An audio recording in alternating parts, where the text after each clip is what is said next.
Неща, които трябва да се създадеш в университета, за които никой не говори. Българско издание. Студентска ISEC карта за отстъпки. Аз я извадих още първия семестър преди да започна. Струваше около 15-20 лева тогава, а след това нямате никаква поддръжка, тъй като е студентска. Имате отстъпка в Starbucks, Sport Depot, в H&M и всякакви други такива, дори и български брандове, където според мен наистина много се заслужава и просто трябва да се възползвате. След това ви препоръчвам да си направите акаунт в Astra AI. Това буквално е вашият AI помощник.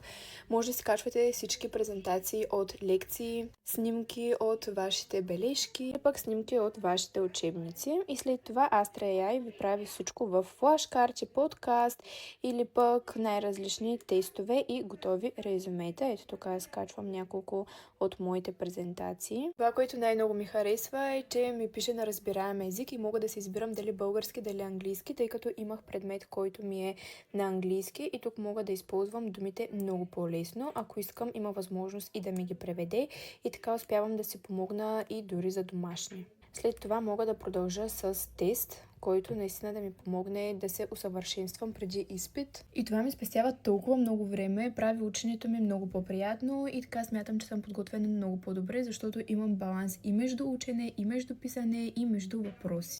И накрая, уверете се, че сте създали място в облака си, без значение дали е Google Space, дали е Notion, просто да имате папка, където да се организирате и запазвате всичко. По този начин имате контрол над всичко и когато се ги архивирате, могат да ви помогнат и за следващ семестър.